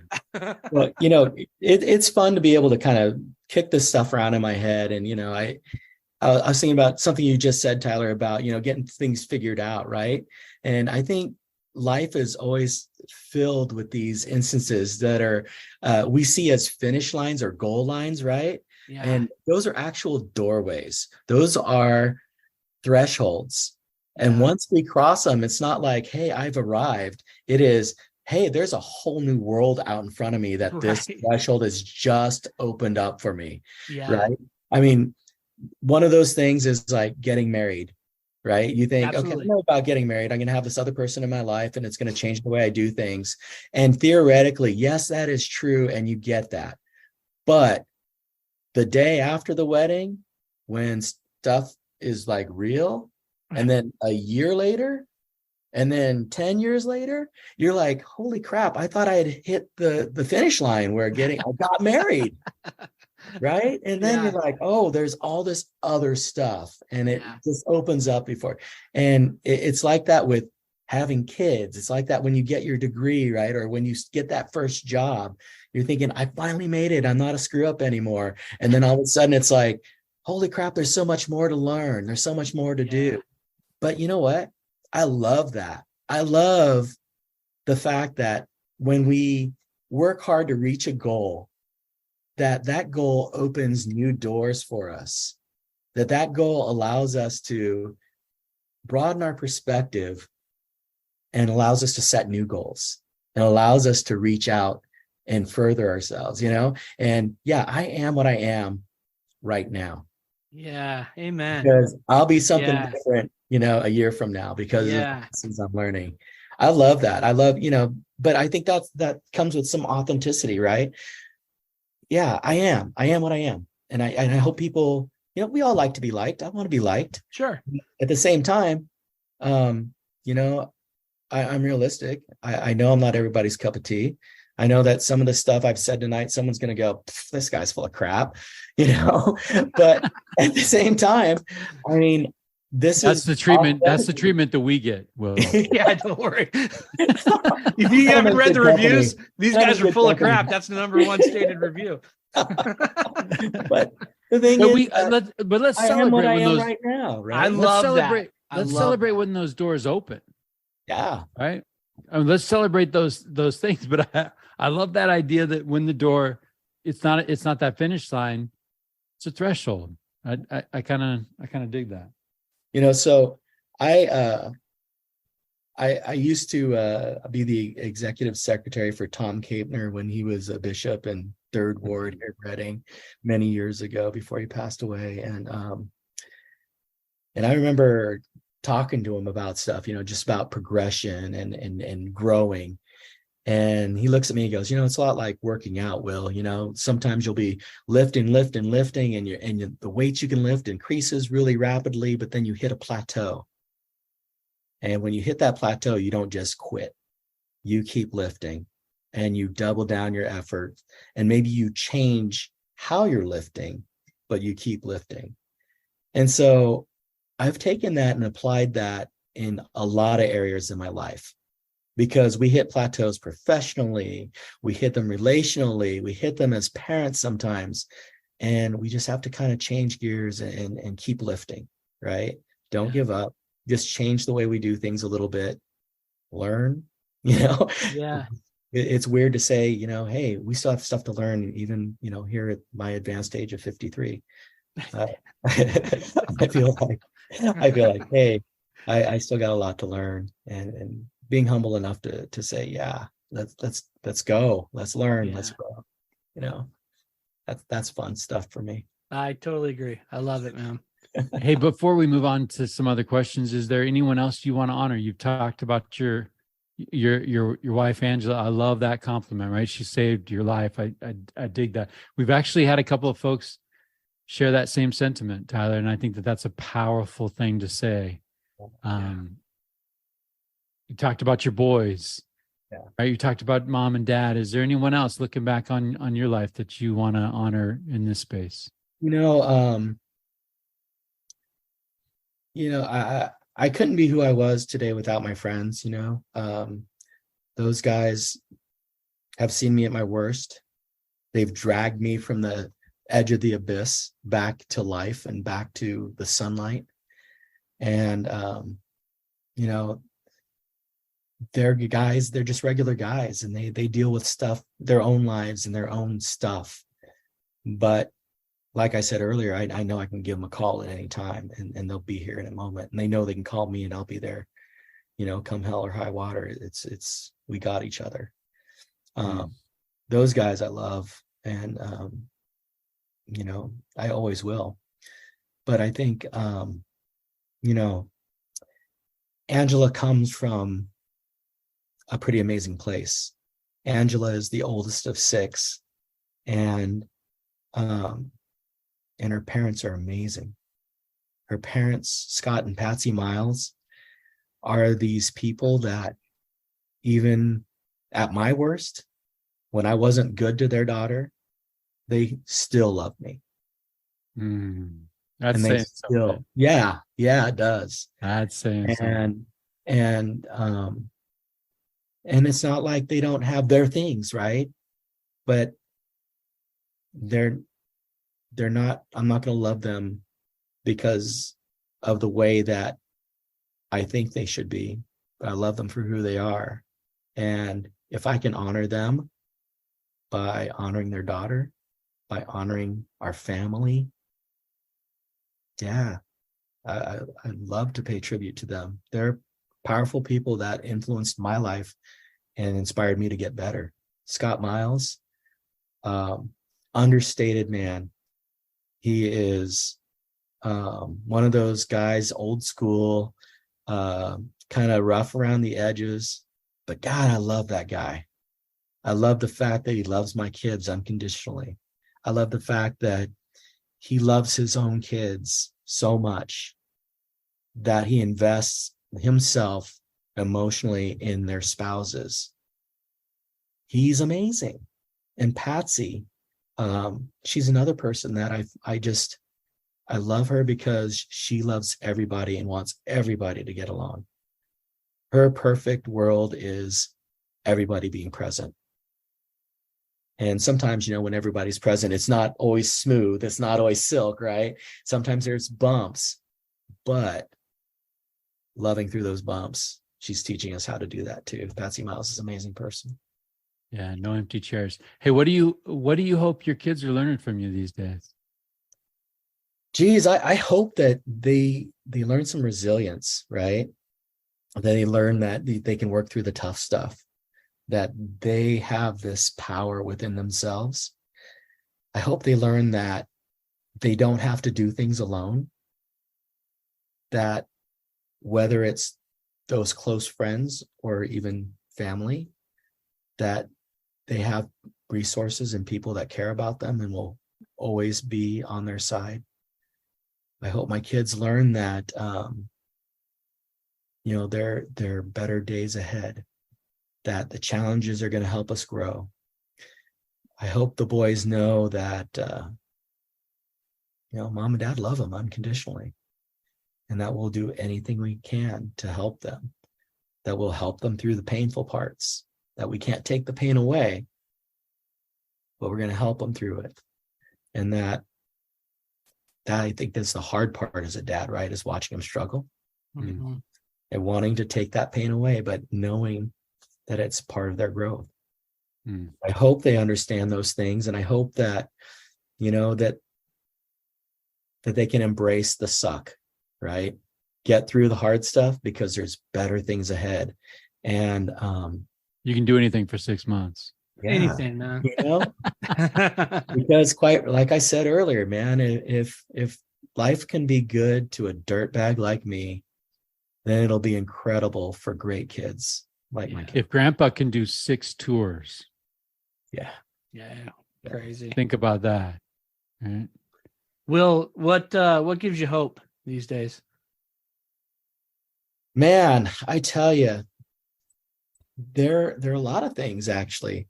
I love where I'm working right now. I went on board Shasta County Office of Education about 8 months ago. The people I work with are incredible. I came from elementary school in Red Bluff, where I worked for the last 6 years, and I loved working there, and I loved the people I worked with. They're amazing. Shout out Jackson Heights. Yeah, Jackson Heights is the place, right? But moving to SCOE, it's a little bit different on the focus, because the focus is about service. Again, it's about helping other people achieve their goals and do it for the kids, right? And so that gives me a lot of hope that we have a lot of people that have that same vision, right? And we have amazing leadership. We have people that kind of see that big picture and see that we can make an impact on a lot of families. And to me, that gives me hope. I have hope that my golf game will improve, you know? Oh, man, me too. It Because- dwindles sometimes, though, my hope. Yeah. Plateaus. Plateaus, yeah, for sure. What I don't know. I look at how people kind of go through life with blinders on sometimes, and then it smacks them in the face that, oh my gosh, we've been asleep at the wheel. And I think that things come around where they go, okay, we got to get actively involved with life again and not just let this happen to us. And I think we're seeing that all around our county right now, especially with some of the elections and things that have happened and some of the fallout of that. I think people are waking up and saying, we got to take this back. So that I am hopeful that people will now be more active and civically responsible. And but most of all, I think there's so many possibilities for a bright future, and I'm not quite ready to give up on that. And so I have hope that people will start to learn things that will allow them to embrace each other and their differences, and make this a good corner of the world, and we can grow it from there. That's what gives me hope right now. Yeah, I love it.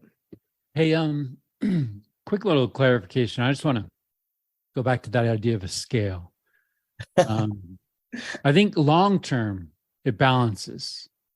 People Sure. listening right now, some are going to be, it's heavy on the blessing side, and some people are going to be like, you guys are full of crap because it's tipped to the adversity and the challenge. Over time, the long arc of our personal history, the message is it balances out, right? But Will, to the people that might be struggling, you've talked about that the importance of having empathy and compassion, or reaching out, a kind word, an invitation to lunch, do something. You're going to be in people's ears right now that might be ready. They're on the line, right? Yeah. They're on the line between give up and something glorious happening. What would you say to them to push them over that line and help them re-engage with life, keep striving, and to not give up? I think the thing I would say is lose yourself. It's not about you. It can't always be about you. Lose yourself in serving others.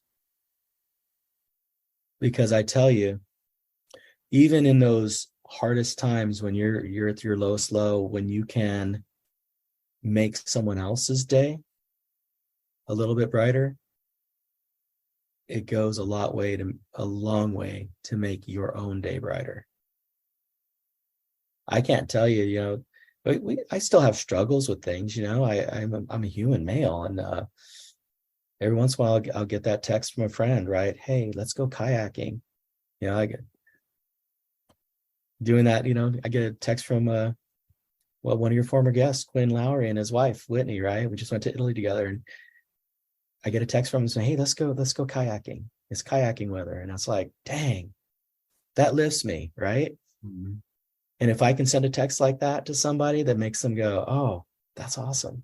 So lose yourself. Lose yourself to find yourself. Kind of a hippie thing to say, right? Yeah, for a guy with not a lot of hair, man. I got no hair, bro. But I think that there's some truth in it. We got to be able to not always make ourselves the center of our own attention.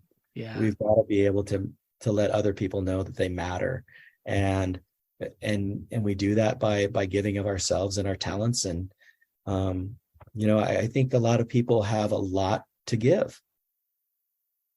And I know, talking to Mike Freeman, that sometimes we're not good at receiving, whether it's compliments or whatever.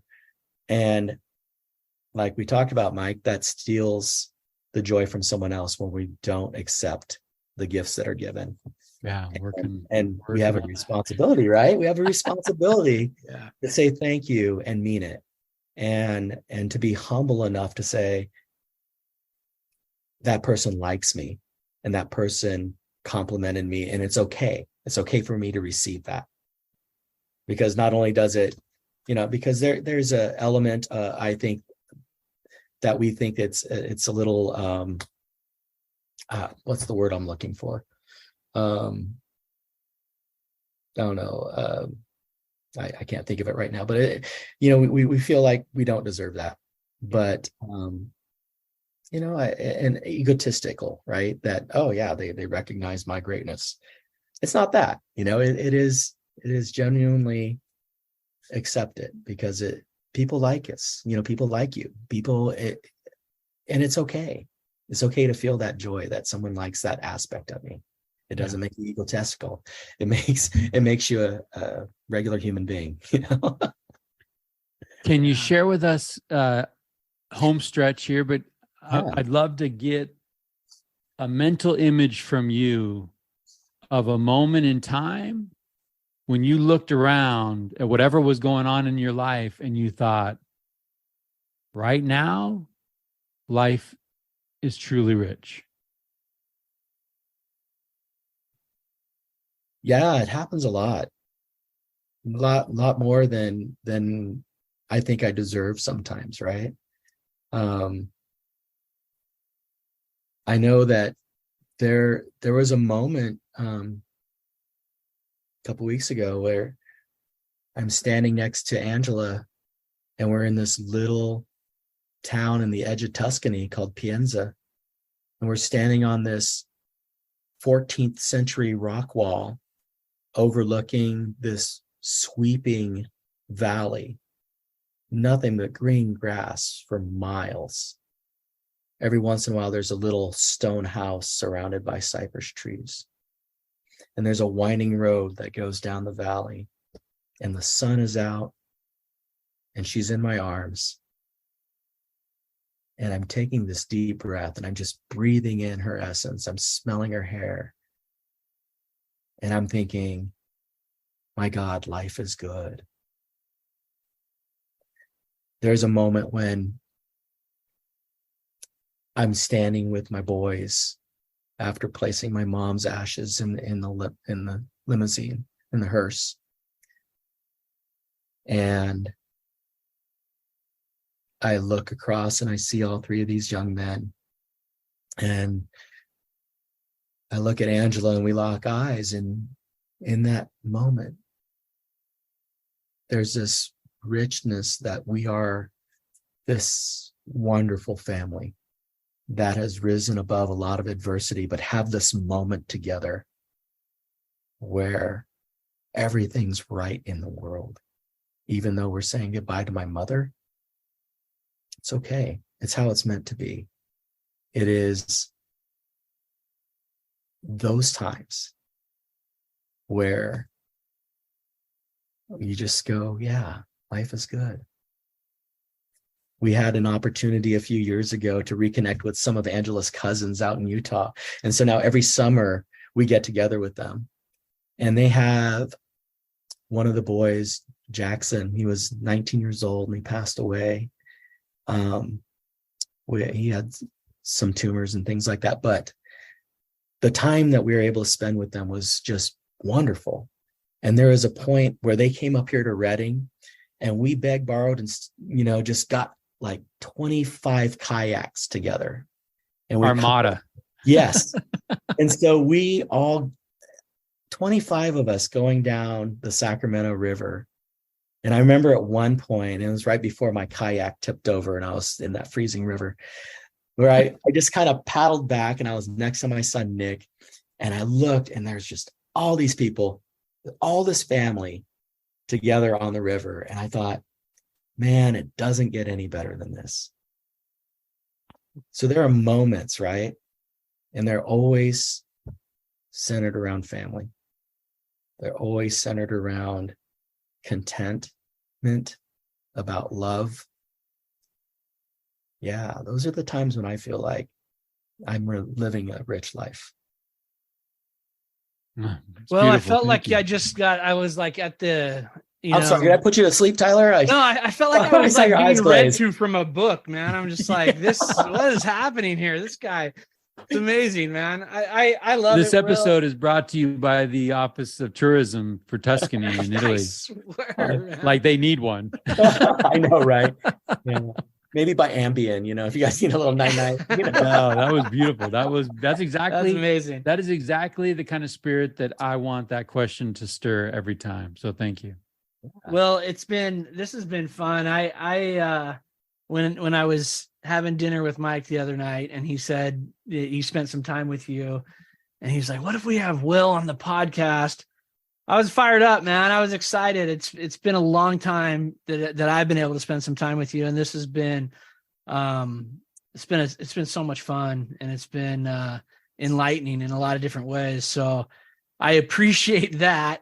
We end every podcast the same way with the same question. Mm-hmm. And I feel like tonight's sort of been like this case study of a rich life, but nonetheless, I'm going to pose that question to you, Will. What does it mean to you to be considered the richest man in town?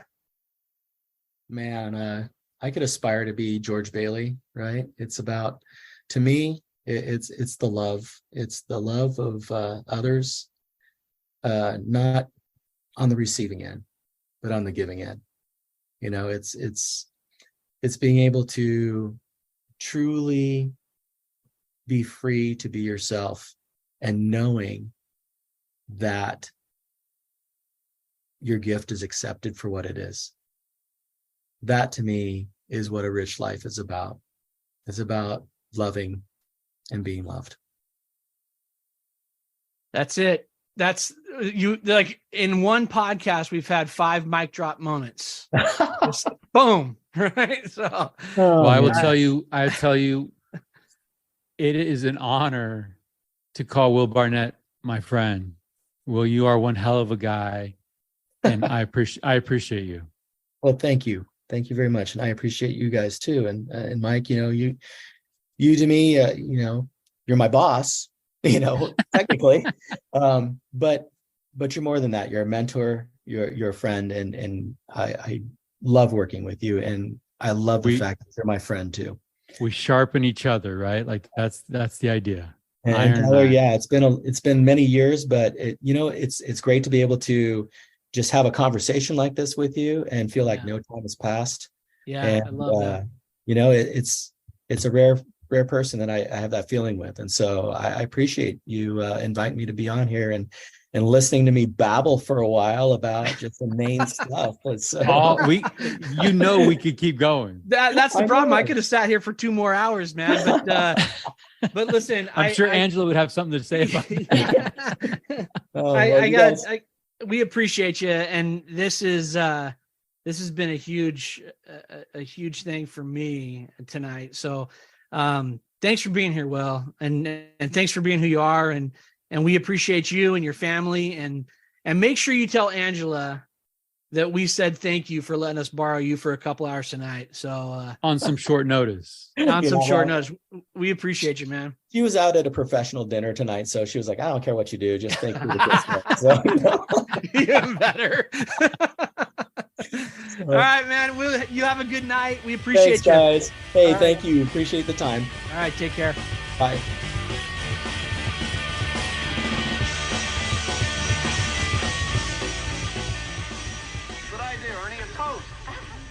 To my big brother George, the richest man in town.